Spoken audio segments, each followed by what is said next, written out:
Hola,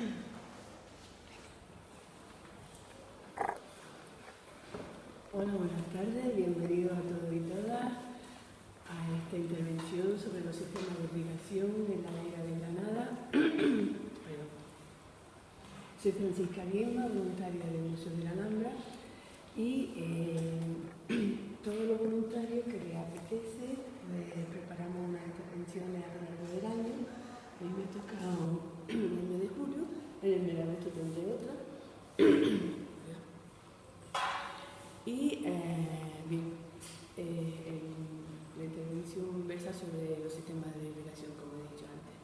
Soy licenciada en Historia y lo primero que tengo que hacer es entrar en el capítulo de agradecimiento para todas las personas que me han ayudado a poder preparar esta charla. Tengo que agradecerle su ayuda a José Manuel Sibanto del programa Menola y a Pepe Castillo del programa Pago. Y por supuesto a Programa Alimento, que nos da la oportunidad de presentar nuestro trabajo. Bien, esta imagen corresponde a unas parcelas actuales de la Vega de Granada, pero la he traído con el fin de que tengamos una idea aproximada de cómo serían los cultivos en la Vega. Da la sensación de que son parcelas pequeñas y que están siempre verdes, y era porque había dos cultivos al año. Bien, las parcelas normalmente, por los estudios que tenemos, tenían una superficie de menos de 7 marjales. Como todos sabemos, un marjal son 528 metros cuadrados. Ah, vale. Bien, con esta forma de cultivo lo que se producía eran 2 cosechas al año, como acabo de decir, y había con la cosecha había para el sostenimiento de la familia, y además se producían excedentes que se podían vender en los mercados semanales de la propia alquería o de las zonas periurbanas de Granada o de la ciudad. En época de Sabí. Había dicho actual, pero... Vale, perdón. Es que yo se da por entendido. Perdón, no lo he dicho. Es que pensaba que se daba por entendido. Lo pondré en época de Sabí. Bien, como digo, las parcelas son pequeñas y podemos pensar que casi todas las parcelas eran pequeñas, pero no solo en el ámbito de la Vega, sino también, por ejemplo, en el ámbito de Almuñécar. Almuñécar es una zona donde se produce caña de azúcar para la exportación y un 60% de las parcelas tienen menos de 15 marjales. Para que nos hagamos una idea, diré que 19 marjales es lo que ocuparía una hectárea, para que tengamos así una idea. En fin, las parcelas son pequeñas.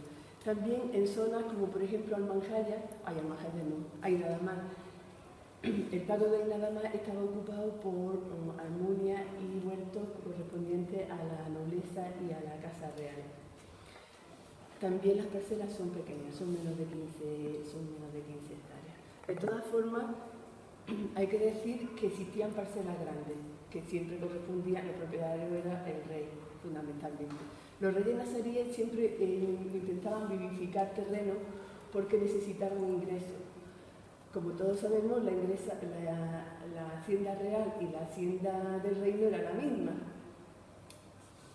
Entonces los reyes intentaban conseguir ingresos de cualquier forma posible, y uno de ellos era a través de la agricultura, vivificando tierras, y de manera que estas parcelas eran propiedades de ellos y revertía en ellos pues, el dinero de la producción. Bien, seguimos.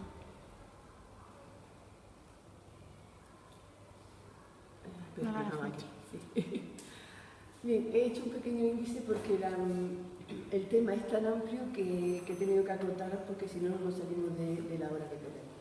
Vamos a hablar primero de las fuentes documentales, vamos a hablar de los sistemas de regadío, de los aspectos generales de los sistemas de regadío, como son los elementos de un sistema hidráulico, los espacios agrícolas, las alquerías, las normas básicas de reparto de agua y la evolución, la distribución de agua de los siglos XI a XV. Y por último hablaremos sobre la Vega y la zona periurbana de Granada. los riesgos en esa zona. Bien, las fuentes documentales. He empezado por las FETUA. Las FETUA son pronunciamientos jurídicos emitidos por un MUFI. El problema de los regadíos es que había problemas constantes entre los dueños de las distintas parcelas, porque siempre había un litigio que levantaría la compuerta y le daría un poquito más que el vecino. Después tenemos los repartos de agua del Genil, fechados en 1219 y romanceados en 1502. Cuando digo romanceados quiero decir traducido a romance, al castellano. Según María Dolores Rodríguez, es un documento importantísimo porque a lo largo del tiempo se ha ido renovando y los riegos actuales están basados en el reparto de 1219. Después tenemos los acuerdos de Yusuf I para la alquería de Beiro de 1334, romanceados por Juan Rodríguez de Otero de 1535. Está catalogado como un documento jurídico porque en él aparece no solo los pagos que regaba el Beiro, sino también los dueños de las parcelas, que por cierto son todos primos, las horas de agua que le correspondía a cada parcela y el dinero que tenían que pagar por las horas de agua correspondientes. Después tenemos autores como Ijati y Al-Jahiri, que hablan fundamentalmente de la vega, que son las almunias y las alquerías que ocupaban la vega. Luego tenemos los documentos romanceados del Kempe. El Kempe está compuesto por los pueblos de Chimenea, Casín y Lamalá, en aquel tiempo eran alquerías, y se trata de una pieza de 10 documentos que tiene una fecha entre 1348 y 1454. Aunque el Kempe no corresponde geográficamente a la Vega, hay que decirlo, pero administrativamente en época nazarí sí correspondía a la Vega, por eso tenemos los documentos y por eso son importantes. Después tenemos los libros de apeo de Loaiza. Loaiza es un juez de Felipe II que ha enviado a Granada a apear las tierras del reino de Granada. Apear significa medir y pasar a un libro esa documentación para saber exactamente, es como un catastro. Se dice cuánto mide la parcela, la forma que tiene y con quién linda la parcela. Pero lo interesante de los libros de apeo de Loaiza es que además venían las acequias que recorrían todos los pagos y aquí correspondía la hora de agua de esas acequias, con lo cual nos vienen muy bien a la hora de estudiar los sistemas de irrigación. Y después tenemos los pleitos de agua. A partir de la conquista ocurre una cosa, y es que las tierras que estaban muy repartidas entre muchas manos, después de la conquista las tierras pasan a muy pocas manos. Además, los castellanos tienen otro sistema de trabajar la agricultura, con lo cual no entendían muy bien los repartos de agua de los musulmanes. Por lo cual se produce una serie de pleitos constantes, pero es muy interesante porque todas las personas que participan en el pleito tienen unos conocimientos de cómo se trataba el agua en época nazarí, con lo cual lo que tenemos es una fuente importante de documentación de época nazarí. Bien, los sistemas de regadío. Para que exista un sistema de regadío en un momento determinado y en un tiempo determinado, lo primero, el sistema de regadío es un sistema implantado por los árabes bereberes en Al-Ándalus. Y para que exista un sistema de regadío, tal como lo conocemos, hace falta que en un tiempo determinado y en un espacio determinado ocurran una serie de cosas. Primero, que haya una fuente de agua cercana a la tierra que va a irrigar. Es mucho más fácil que esté cercana a la tierra porque si está lejos hay que preparar ingenios de agua como presas, surdes, norias, etcétera, etcétera. Bien, es importante que la tierra que vamos a regar esté por debajo de la línea de rigidez de la acequia. ¿Qué es la línea de rigidez de la acequia? Bien, Es la cota más alta por encima del cual es difícil regar porque no interviene la gravedad y habría que utilizar algún tipo de ingenio. Por otra parte, es importante hacer un cálculo de la tierra que queremos irrigar, por una razón. En una población que está bien alimentada, los índices de natalidad suben un montón y los índices de mortalidad infantil bajan. Es entendible, ¿no? Bien.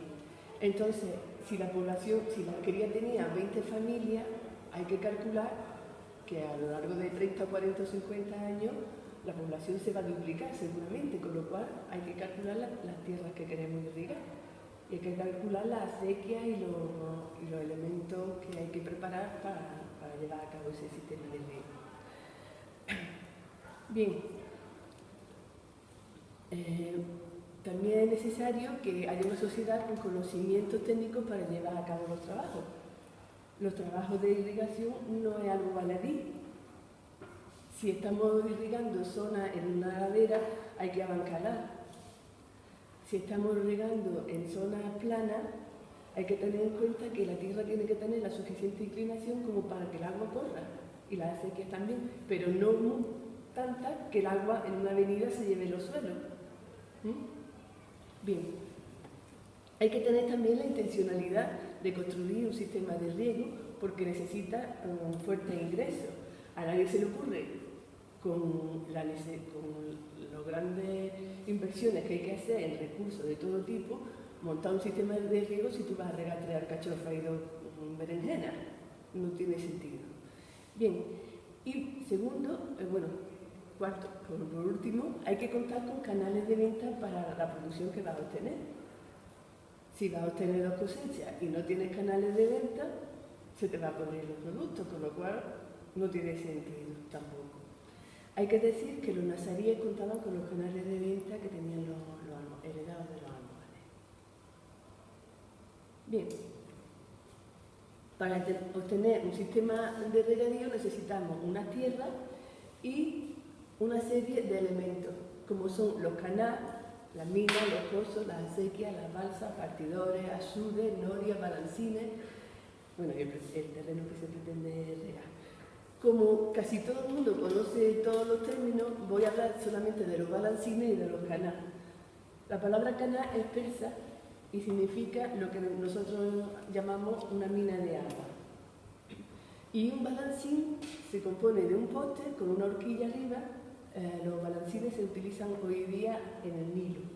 Se compone de un poste clavado en el suelo con otro travesaño, de manera que la parte más corta del travesaño lleva una piedra o un peso y la parte más larga un cubo. Tú coges, inclina el travesaño, el cubo recoge el agua, le das la vuelta en la horquilla y riega la zona que necesite. O rellena de agua la acequia que necesita. ¿Es automático o hay que moverlo el balancín? ¿Perdona? Que si es automático. No, yo creo que va Estamos hablando del siglo XI. No, pero quiero decir, una noria puesta sobre No, una corriente, un sistema, hace falta una persona, automático. y una noria necesita un burro, con perdón, que dé vuelta. No, pero por ejemplo, para un molino, porque claro, he dicho automático y la gente enseguida se ha ido a un sistema electrónico. No necesariamente. O sea, un molino de agua es un automatismo. Sí, es verdad, pero no. Vale. Necesitaba una persona que moviera el madero. Bien, y como decía, un canal no tiene, a la hora de explicarlo, no tiene ciencia. Es construir una galería hasta la capa freática. Pues sí tiene mucha ciencia. Sí tiene mucha ciencia. Primero, porque si excava en roca es difícil.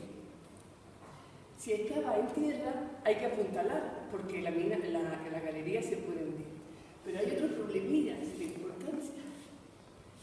¿Quién me dice que yo empiezo a cavar aquí, mejor dicho aquí, y no me confundo y subo o bajo, o doy vueltas en círculo y no llego nunca a la capa freática?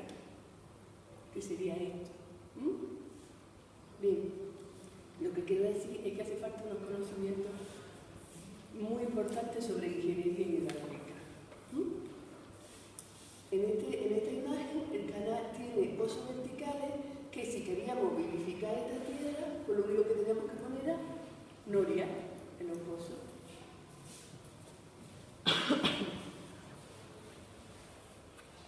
Bien, y vamos a hablar ahora del espacio, los terrenos que queremos vivificar o que queremos regar. Vamos a hablar de lo que es la arquería, porque la arquería es la forma no solamente de población y de producción, sino que es una forma también administrativa. Bien, Guichard nos habla de que las arquerías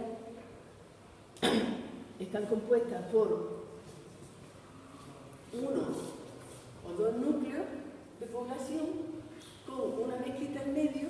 En la zona de frontera normalmente también había una torre para que en época de ataque de los enemigos la gente y sus rebaños se guarnecían en la torre.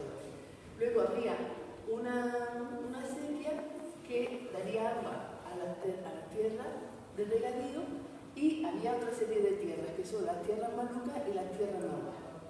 Bien, hay que tener en cuenta que la zona de poblamiento siempre se pondría por encima de la línea de rigidez de la acequia para aprovechar el espacio.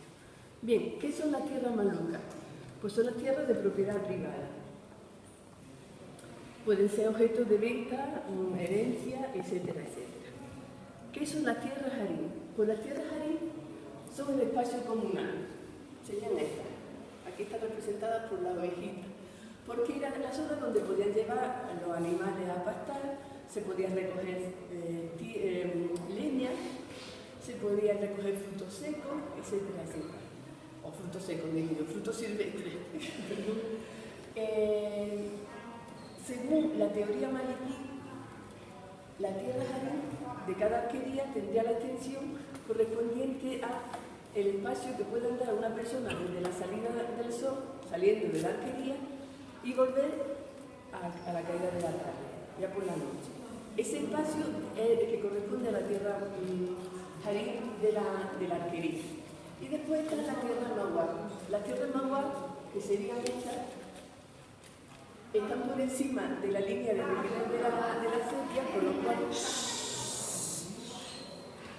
van a ser difíciles de regar. Pero sí que es verdad que en épocas de mala cosecha, alguna familia que hubiese perdido su tierra o que hubiese tenido una mala cosecha, podía utilizar las tierras maguas, y si las cultivaban durante 7 años consecutivos, esas tierras pasaban a ser propiedad de la familia que la había cultivado.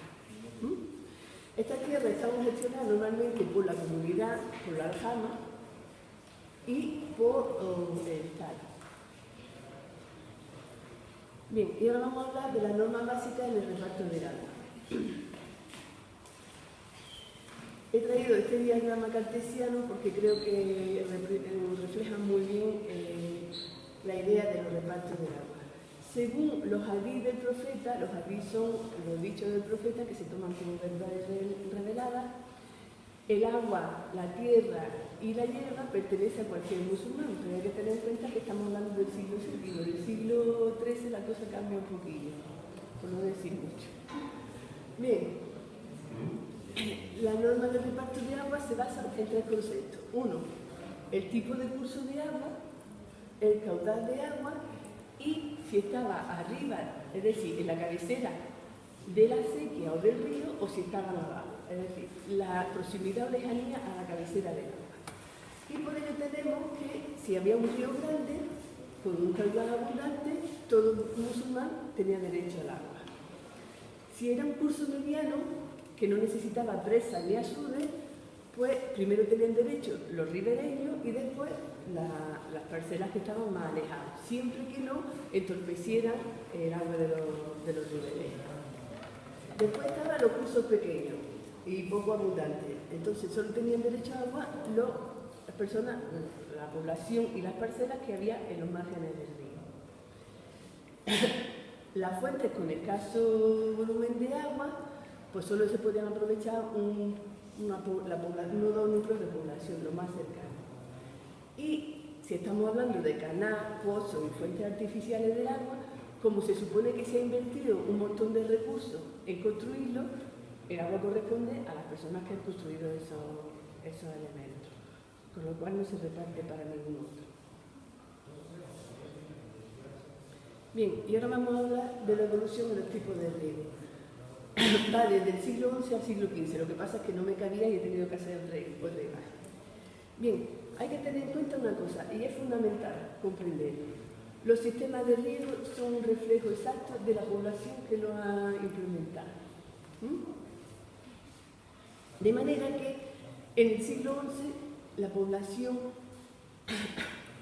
en el reino nazarí de Granada es una población que llamamos clánica o gentilicia. Y explico lo que es. Gentilicio viene de la palabra romana gens. La gens era una familia extendida, es decir, padre, madre, abuelo, tío, primo, primo segundo, tercero, cuarto, quinto, sexto. Y además una serie de personas que estaban asociadas a ese clan o a esa gens por motivos que no eran sanguíneos, por otros motivos. Los romanos le llamaban la clientela. Bien, la palabra musulmana para hablar de gen es walá. Bien, ¿qué significa esto? Son familias muy unidas, mucho, no solo por los lazos de sangre, que tienen sus propiedades muy unidas. Así que el clan A tiene todas sus parcelas aquí, una debajo de otra. El clan B las tiene aquí y el clan C las tiene aquí. Con lo cual, lo que hacen es que empiezan a regar y hasta que no han regado la última parcela, no pasa el agua al clan B. Esta cohesión en la población produce una especie de colchón a nivel económico. De manera que si cualquier persona del clan A tiene una mala cosecha o tiene una plaga o cualquier cosa y se queda sin recursos, todo el clan lo apoyará económicamente. De manera que nadie estará sin recursos o se quedará en la pobreza extrema. ¿Por qué? Porque es un desdoro para cualquier clan que alguno de sus miembros esté en la pobreza extrema, o que no pueda comer o no pueda salir hacia adelante. De manera que todo el clan apoyará a esta familia. ¿Qué pasa? Que se produce una cohesión social importantísima. Y además, casi todos tienen dinero. No digo que no haya diferencias económicas, sí las hay. El jefe del clan tiene mucho más dinero que alguno de los clientes, eso está claro. Pero la clientela nunca se quedará en la indigencia. Bien, ¿qué pasa? Pues que con el paso del tiempo la sociedad clánica se va disgregando. Ah, bueno, una cosa. Para que la tierra que va asociada al agua no se disgregue, hay una serie de impedimentos sociales que prohíben, por ejemplo, vender la tierra. También se prohíbe, bueno, se fomenta que las niñas se casen con el tío el hermano de su padre. ¿Por qué? Porque la herencia, en vez de pasar a otro clan, la herencia de las mujeres musulmanas pasa al clan del marido. Como el clan del marido es el mismo del clan de la mujer, la tierra no se disgrega. Si se hubiese casado con otra persona de otro clan, la tierra se puede disgregar. Y también estaba muy mal visto el hecho de dar de herencia a las mujeres tierra, porque si no se casaban con el marido, con su tío paterno, la tierra se podía disgregar. También estaba muy mal visto vender tierra a cualquier persona que no fuera de ella. Bien, por eso digo que había una cohesión social importante.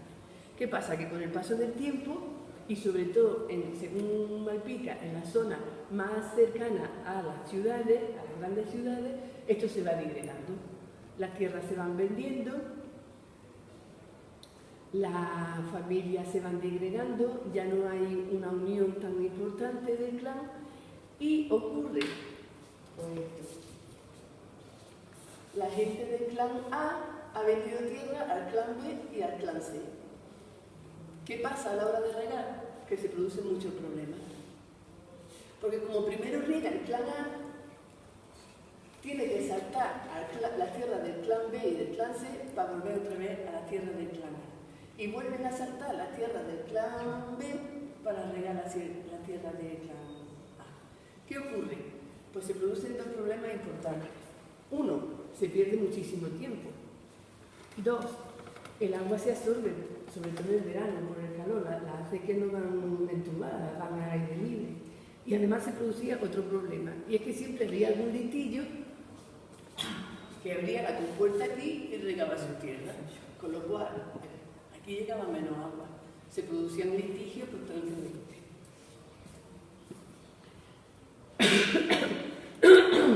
¿Por qué se produce la dispersión de patrimonio clárico y gentilicio? Perdón. Pues muy fácil. Resulta que la gente de las ciudades se da cuenta de que invertir en tierra es una buena opción, porque están produciendo muchísimo producto y la gente, los agricultores tienen un buen nivel de vida. Entonces la gente de la ciudad intenta comprar tierra. ¿Qué ocurre en el siglo XIV y XV? Bueno, pues en el siglo XIV y XV está documentado en la acequia de Arrobuleya y la Tarramonta que ya lo que existe es el riego topográfico. ¿Qué es el riego topográfico? Pues que como las parcelas están tan divididas y pertenecen a tanta gente, lo que se riega es de arriba abajo. Nos acordamos que tenían preferencia a los de arriba, a los de abajo, pues se riega. ¿Qué pasa? Que ya las parcelas no están unidas al agua. Se compra el agua y se compra la parcela. Y el agua pues se puede comprar y vender. Tenemos noticias de un litigio de dos tintoreros granadinos que compraron tierra en el Beiro, en el Pago del Beiro, en la zona del Beiro. El Pago del Beiro, mejor dicho, es la única parte de Granada que en el siglo XV todavía conservaba las costumbres del riego clánico. Así que compró tierra en el Beiro, pero no le vendieron agua. Con lo cual tenía que esperar a que todo el Pago del Beiro regara para poder regar. ¿Qué pasa? Porque se metió en un litigio y por eso tenemos noticias sobre ello. Está documentado. Bueno, aquí. Bien, estamos hablando de Almunia y de Alquería, pero quería definir lo que es una Almunia. He traído esta imagen, que es un esquema del Palacio de Abusaí, lo que todos llamamos la casa del jefe. Bien, la idea que nosotros tenemos de una Almunia, en general, son unos pabellones ricamente decorados, como por ejemplo la casa de Genís y Santo Domingo, la Almunia de Santo Domingo. Y tenemos la idea de que los reyes nazaríes y la nobleza se iban allí a pasar unos días para recoger uvas en el tiempo de los melocotones, en fin, pues nada más lejos de la realidad. Según Antonio Malpica, las almunias son una explotación agrícola de gran producción, tanto que algunas producían 500 dinares al año, 500 monedas de oro. No es baladí. Sí es verdad que estaban situadas siempre cerca de la muralla o dentro de la ciudad o en la zona periférica, que pertenecían a la nobleza y al sultán, sí, eso es verdad, todos lo sabíamos. Y que tienen bellos pabellones de recreo, pues sí, aquí están. Aquí está el palacete de la casa de Genís, esta es la iglesia de San Sebastián.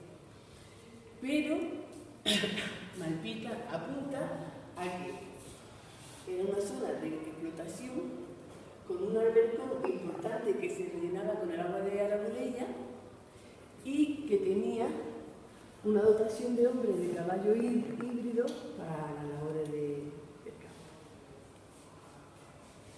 Bien, cuando hablamos de la vega, bueno, esta imagen es actual, pero como se está regando de la misma manera que en la época nazarí, por eso la he traído. Bien, pues cuando hablamos de la vega tenemos la idea de que es un paisaje con elementos agrícolas y poblacionales, con caminos, con azudes, partidores, etcétera, etcétera, desde tiempo inmemorial, de toda la vega. Y esto no es exactamente así. La vega como un conjunto se comienza a implementar a partir de los reyes siríes, en el siglo XI. Los reyes siríes cada vez tienen más control sobre la zona de alrededor y van implementando arquerías y zonas de riego.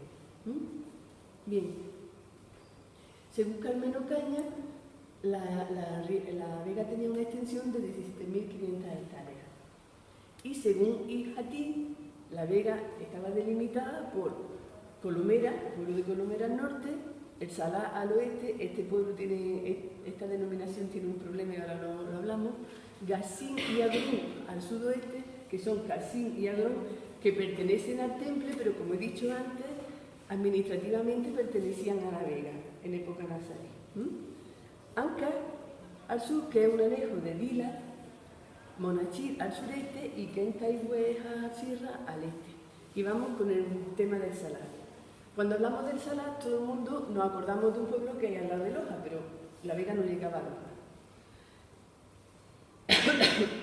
Algunos traductores, como Seco de Lucena, hablan de que podría ser un pueblecito, un anejo que hay en peligro, pero no sabemos exactamente la ubicación del Salar. Por problemas de traducción y tal, no lo conocemos. Bien, y vamos a hablar de la orografía de la vega. ¿Por qué la vega tiene tanta agua? Bien, la vega es una fosa geológica que está rodeada por las cordilleras subbéticas y la penibética. Tiene forma de elixir, está a los pies de Granada y tiene dos sierras fundamentales que es de donde proviene el agua, que es la Sierra Nevada y la Sierra de Arana. En la Sierra Nevada tenemos el río Genil, el Monachil y el Dila. En la Sierra de Arana tenemos el Darro, el Cubilla y el Beira. Y vamos a hablar de los sistemas de regadío en esta zona. Bien, los sistemas de regadío son el Dila, el Monachil, el Genil, la zona noroeste, que es Aina la Mar, la acequia de la Mar, el Cubilla y el Beiro y los alquezares de Santa Friata. Bien, y empezamos por los regadíos del Genil. Los regadíos del Genil se inician, o la más famosa es la acequia gorda. Bueno, sobre la acequia gorda hay una teoría, y es que en los repartos de 1219 no aparece como tal. Aparecen dos acequias, la de Camaura y Tafí, pero no la acequia gorda. Con lo cual, los investigadores se están dando cuenta de que esta acequia no es de tiempo inmemorial como todo el mundo pensaba. Martínez Vázquez tiene una tesis donde lanza la teoría de que, promovido por el Estado, la acequia de Quemún y de Tafía se unió en un momento que no sabemos y se conformó la acequia gorda. Es una teoría, no se sabe exactamente si es así. Bien, ¿dónde nace la acequia gorda? Pues nace en la presa real. La presa real está en el inicio del pago del Pedregal. ¿Y dónde está el pago del Pedregal? Diremos. El pago del Pedregal está en el salón, metro arriba, metro abajo, para que nos orientemos. Bueno, he traído todos los pagos que atraviesan la acequia gorda. Lo que pasa es que no me da tiempo a explicarlos todos, pero sí que es verdad que he recogido dónde están y con qué limitan, y si alguien lo quiere saber, pues con mucho gusto se lo digo. Bien, el pago del Pedregal, ¿por qué es importante? Pues es importante porque en él existían una serie de huertos pertenecientes a la Casa Real, como por ejemplo, Muley Hassan tenía una huerta que le legó a su esposa Isabel de Solís y a su hijo los infantes de Granada. Y la tía del rey, Omar Fatah, la tía de este rey, tenía un batán también en el pago del Pedregal. ¿Por qué? Pues porque es el inicio de la sequía y es donde hay más agua. Las personas que tenían tierra y huertos en el pago del Pedregal es que lo tenían muy fácil porque tenían mucha agua y además Granada estaba al lado. Con lo cual los productos hortofrutícolas que tienen un periodo de mantenimiento muy corto entraban en Granada volando. Después pasa la sequía gorda, cruzaba el Darro iban por la calle La Sequía Gorda, que está al lado, cerca a Mercadona, que está en el río. ¿Nos orientamos? Vale. Y llegaba al Pago de Araya, que tampoco tengo que decir nada, porque todo el mundo sabe dónde está. Bien, pues en el Pago de Araya se han encontrado hornos de cerámica, de teja fundamentalmente y ladrillo. Bien, seguía por el Pago de Náujar. En el Pago de Náujar, en la construcción de la vía del tren de, ¿cómo se llama?, del AVE, se han encontrado también hornos de ladrillo, lo que se llaman almanzaras. Bien, ¿por qué hay? Pues porque es una tierra muy arcillosa, había mucha agua y estaba muy cerca de Granada, con lo cual transportar los ladrillos y las tejas era muy fácil. Después sigue por Jarauí, Arabial, Jarauí, Camaura, Náujar, Fatinafar, Frigiliana, Cambea, Alcalay, Tafiar, Macharachuchi y Marchamó. Ya digo que si quieren saber exactamente dónde están, los tengo recogidos, pero es que no me da tiempo a explicarlo. Uy. Bien, y pasamos a la Tarramonta. La sequía de la Tarramonta está en el otro lado. Es decir, esto es el Genil, en este lado está la sequía gorda y la sequía de Tarramonta y Arabuleya está en la margen izquierda. ¿Dónde nace la sequía de la Tarramonta? Pues nace en el puente del Genil, en el puente romano del Genil. ¿Por qué se llama de la Tarramonta? Porque el primer pago por el que pasaba era la Tarramonta. Bien, pasa por la Tarramonta, que está aquí, la Matar, Ambró, y llega hasta Belicena.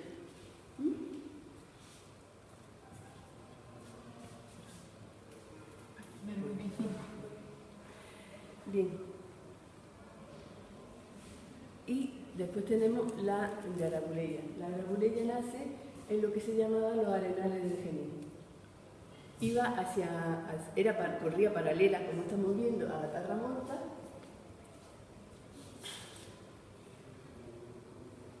Los arenales del Genil es lo que se llamaba el Pago de Arabuleya, por eso se llama así, y va hacia Armilla.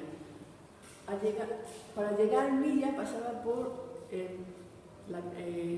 camino de los Tramposos, que es lo que hoy llamamos a la avenida de Vila y a la avenida de Cádiz.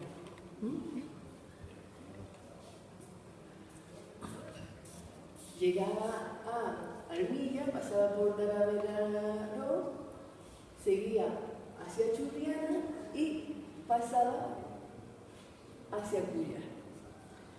El pago de Churriana era muy desgraciadito, porque le correspondía a 12 horas, bueno, mejor dicho, porque del reparto de agua que tenía, que eran una semana, 12 horas de agua, 12 horas se le iban hacia Cuya, porque según un conflicto que tenemos entre los regantes de Tarramonta y Arabuleya, en el pago de Cuya había un aljibe perteneciente a una reina mora que necesitaba sus 12 horas de agua para rellenarlo, con lo cual se le quitaba a Sufriana. Lo que intento explicar con este ejemplo es que los reyes siempre tenían agua quitándosela a quien hiciera falta.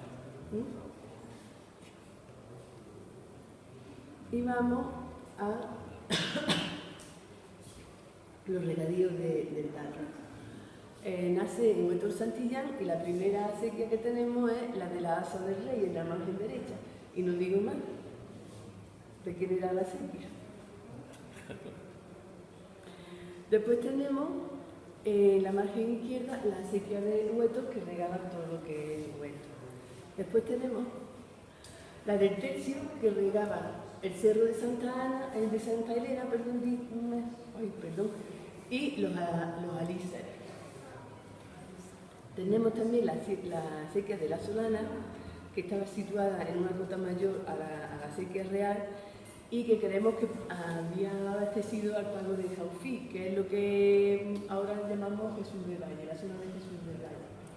Y luego tenemos la acequia de Azares y Romaila, que también regaba la zona de Jesús del Valle, pero que al entrar a la ciudad, pues la de Azares regaba el barrio de Azares, que era también en época de los cristianos se llamaba la iglesia de San Juan, y la de Romaila, que también se llamaba de Santa Ana en época cristiana, lo que regaba era el barrio de Almanzora. Una iba por un lado del Darro y otra por el otro, una por la derecha y otra para la izquierda. Seguimos con los riegos del Monachí. El Monachí nace del río Veleta. Y en el lado izquierdo tenemos la acequia gorda de la Zubia, la genital que regaba Monachí, Caja y la Zubia, y en el derecho tenemos la Albaricoque, la que regaba Huetorvega, Caja y Quinta Alegre, porque llegaba hasta Granada, y la de la Estrella, que se dividía en dos, y una se llamaba la del Jasí, y la del Sute, que regaba todos los pagos de la zona de Sevilla.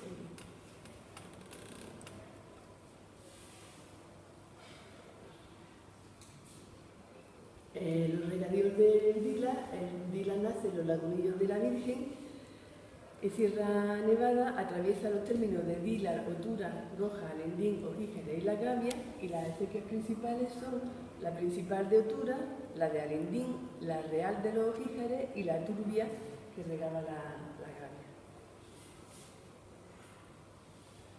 Y vamos a los regadíos del Cubilla.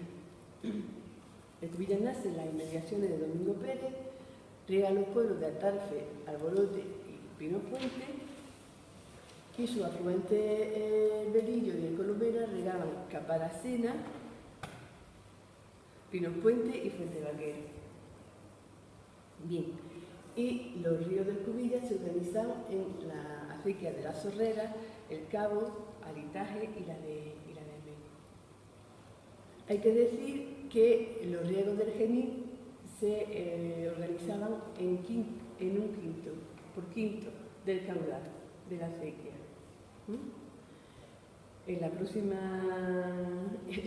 intervención, el mes que viene, explicaré cómo se averiguaba cuál era el caudal de la acequia, porque es algo complicado.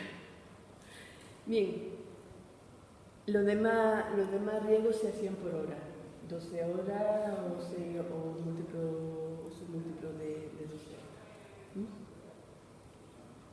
Bien, y llegamos al río Beiro, que nace en Vilna, y regaba la alquería del Beiro. La alquería del Beiro está en el bajo de Cartuja, para que nos entendamos más o menos. Jújar, que estaba enfrente del Parque Nueva de Granada, y Almanjaya, que todo el mundo sabe dónde está. Bien, tenía la acequia de Zacata a Ví, en el lado derecho, y regaba la zona sur del río. La acequia de Abén Calabré, en la orilla derecha, regaba la parte norte.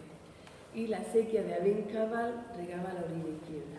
Y esto lo sabemos por un pleito que hubo entre López Querezo y Lorenzo el Comay. Bueno, como todo el mundo sabe, el río Beiro desemboca en Puchí, en el Genil, pero a la altura de Puchí. Bien, y bueno, aquí tenemos una breve bibliografía de los autores que he manejado para hacer esta intervención. He manejado mucho más, pero bueno, esto es básico. Bien, y los voluntarios de la AMPA siempre acabamos nuestra intervención con un poema.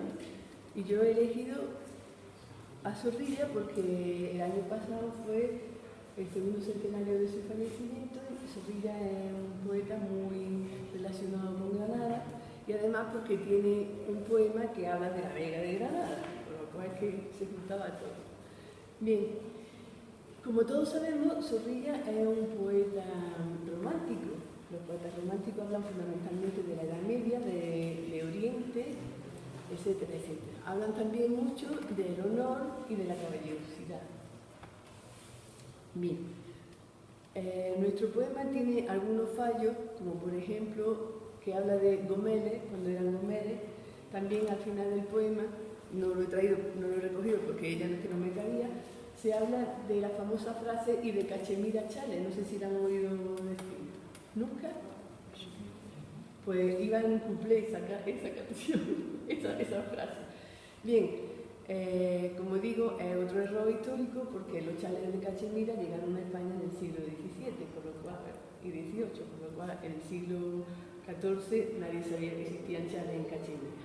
Pero bueno, salvando estos detalles, es un poema muy gráfico y muy divertido porque habla de que un capitán, un Gómez, va a León y rapta a una chica y se la trae a caballo desde León hasta Granada. La chica viene emborecida, llorando a lágrima viva, pero yo creo que viene de cansancio.